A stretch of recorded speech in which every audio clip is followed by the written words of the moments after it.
महाराज स्वराज की स्थापना करना चाहते थे, जिसको पाने के लिए उन्होंने किलों को जीतना चालू कर दिया था, क्योंकि इसी किले को जीतना यानी उस पूरे राज्य को जीतना था। उनका पहला किला था तोरणा किला। इसी तरह फिर शिवाजी ने फिरंगोजी नरसाला से चाकन फोर्ट, बीजापुरी गवर्नर से कोंडाना फोर्ट और फिर थाने, कल्याण और भिवंडी के भी किले।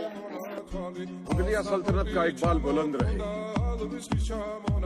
मिर्जा राजे, एक चूहा आपकी नजरों के सामने शाही पर्चों को कुतर रहा हो, तो आप क्या करेंगे?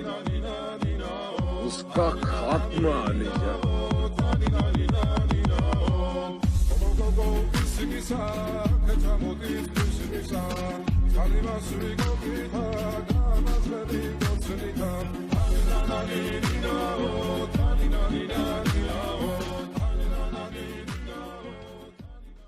नमस्कार दोस्तों, जब छत्रपति शिवाजी महाराज शंभू राजा को लेकर आगरा में औरंगजेब से समझौता करने के लिए गए थे, तब औरंगजेब ने उनका अपमान करके उनको धोखा देकर बंदी बना लिया।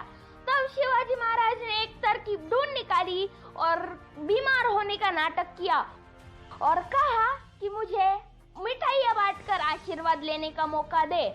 फिर कुछ दिन तो मिठाइयों के बड़े बक्सों की जांच अच्छे से होती रही, लेकिन बाद में वो जांच ढीली पड़ गई और एक दिन छत्रपति शिवाजी महाराज और शंभू राजे उन बड़े मिठाइयों के बक्से में बैठकर निकल गए आगरा से और पहुंच गए राजगढ़ पे।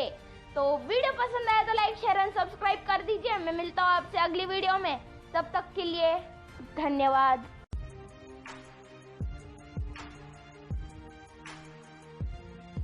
अगर हर मराठा संभा जैसा होगा तो हम दक्खन में कभी राज नहीं कर पाए। हमारे साथ मिल इस्लाम कबूल कर लो। धर्म मतलब आस्था, और आस्था बदली नहीं जाती। औरंगजेब, संभाजी 1000 बार जिएगा, 1000 बार मरेगा, मगर हिंदू धर्म नहीं छोड़ेगा।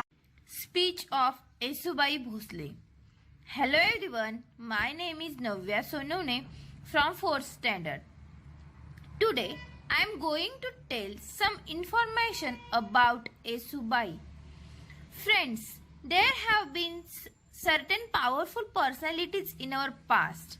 We should all be proud of as Indians. History of Yesubhai is one such thing that we should at least be aware about. Most of us might know that Yesubhai was the wife of Chhatrapati Sambhaji.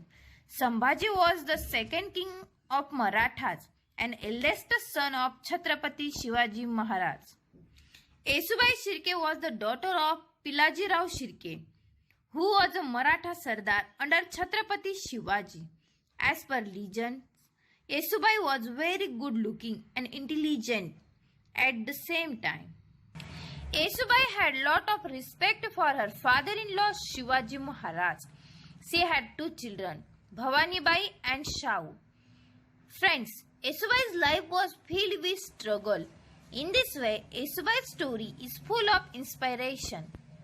Thank you. देखो, कुछ नहीं हुआ हमें, कोई कुछ नहीं बिगाड़ सकता हमारा। देखो, जिंदा है हम, जिंदा, आपके सामने खड़े जिंदा।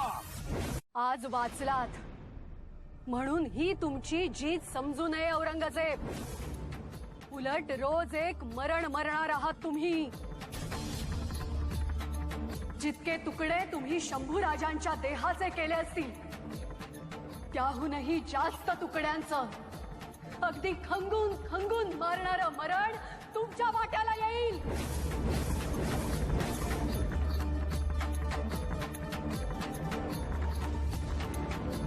आता पुन्हा येऊ तेव्हा मुठभर माती सोबतच घेऊन येऊ, या देहाच्या लक्तरावर घालण्यासाठी। तोवर जगून घ्या।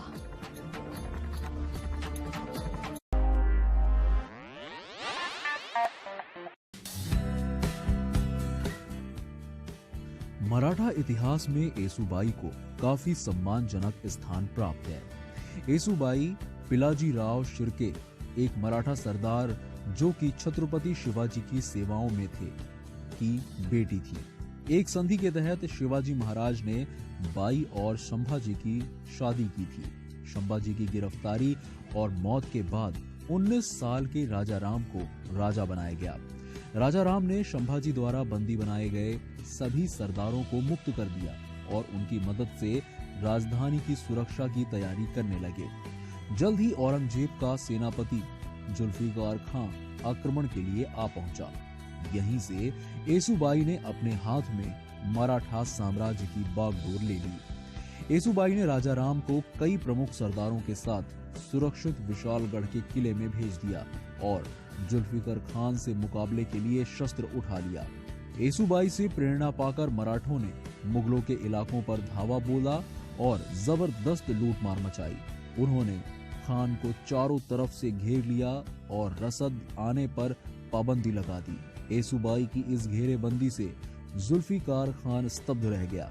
खान समझ गया कि बाई से सीधी लड़ाई संभव नहीं है, इसलिए उसने एक चाल चली। येसुबाई की सेना में सूर्या पिसाल नामक एक किलेदार था जो बाई का जमींदार बनना चाहता था।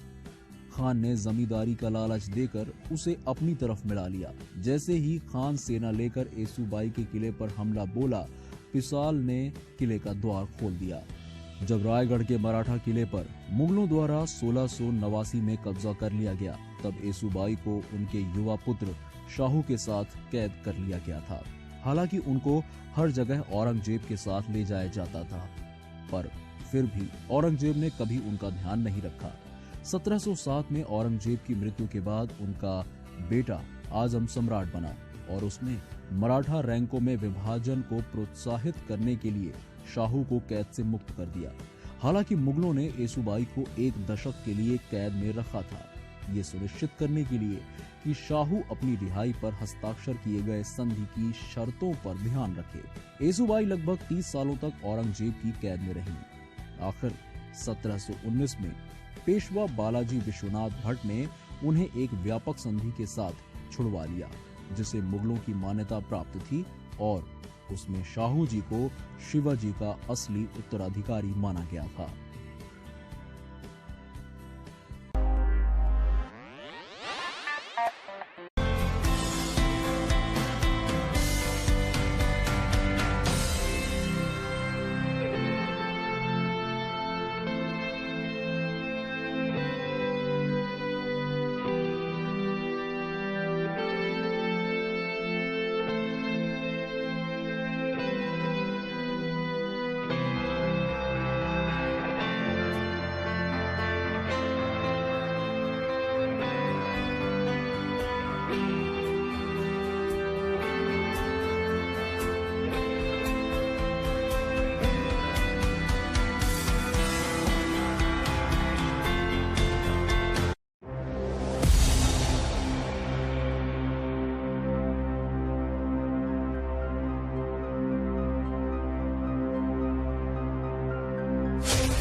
संभा को खत्म किया। कौन बचाएगा ये मराठा साम्राज्य? शिवा की बहू ताराबाई। वो बच्चे क्या कर लेगी एक अकेली औरत? एकटी नाही आहे। संताजी धनाजी सारखे धुरंधर योद्धे असताना आपण मोहिमेला जाण्याची जोखीम का घ्यावी राणी सरकार? मी हंबीरराव मोहित यांची मुलगी आहे आणि छत्रपती शिवरायांची सून. मुंगलांना कळायला हवं, मराठ्यांच्या मुलींना ज्या हाताने फुगडी घालता येते त्याच हाताने गर्दनही मारता येते.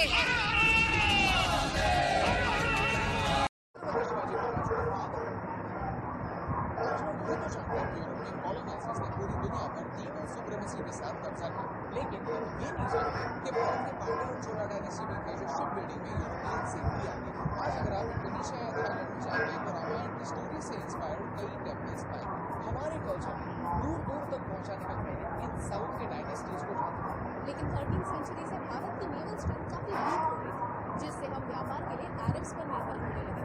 प्लस नेवी से फोकस हटने की वजह से पोर्चुगीज और ब्रिटिश इन्वेडर्स ने छत्रपति जानते थे कि खतरा सिर्फ सल्तनत से नहीं, कॉलोनाइजर्स से भी.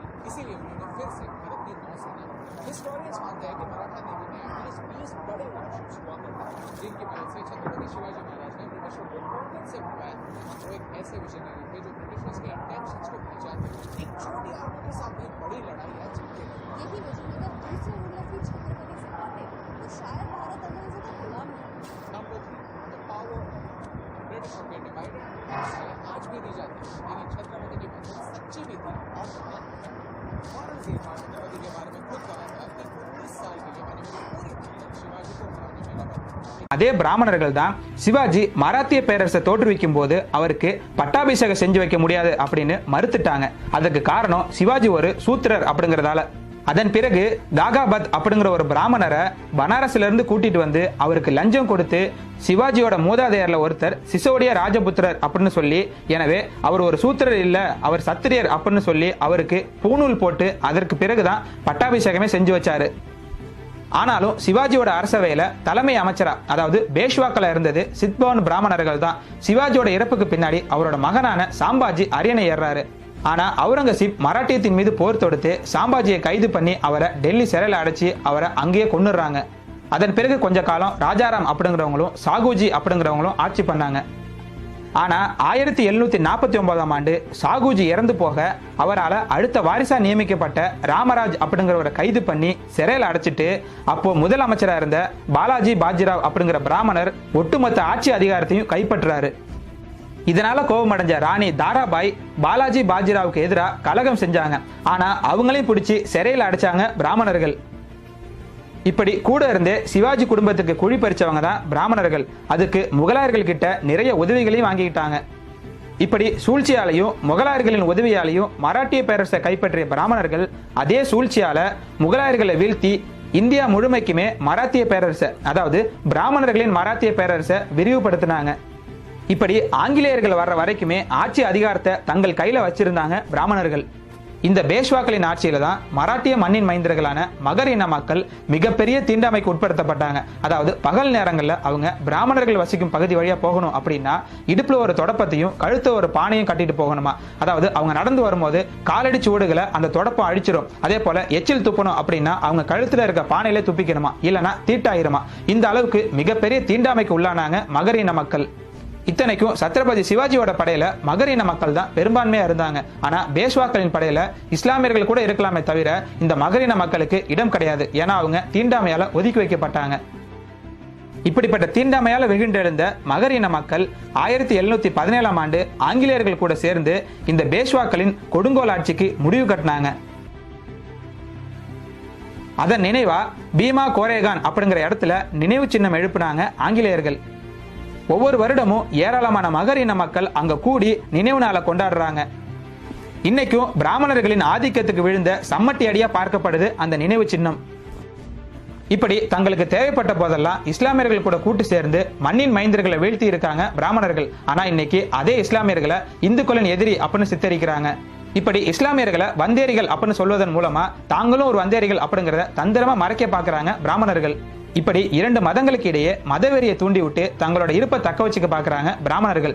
கேவலம் வரி கட்டுறதுல இருந்து தப்பிக்கிறதுக்காக எங்களை இந்துக்கள்னு கூப்பிடாதீங்கன்னு சொன்ன அதே பிராமணர்கள் தான் இன்னைக்கு நாமெல்லாம் இந்துக்கள் அப்படின்னு கூச்சலிட்டு இருக்காங்க. சரி எல்லாரும் இந்துக்கள் தானே, கோயில்ல நீங்க மட்டும் ஏன் பூசை செஞ்சு கஷ்டப்படுறீங்க, நான் ஒரு நாள் பூசை செய்யறேனே அப்படின்னு சொன்னா அதுக்கு மட்டும் விட மாட்டாங்க. தங்களோட ஆட்சி அதிகாரத்தை பயன்படுத்தி வரலாற்றை திரிச்சு பள்ளி மாணவர்கள்கிட்ட இருந்து இஸ்லாமியர்களுக்கு எதிராகவும் கிறிஸ்துவர்களுக்கு எதிராகவும் மத வெறியை தூண்டி விடுறாங்க. இஸ்லாமிய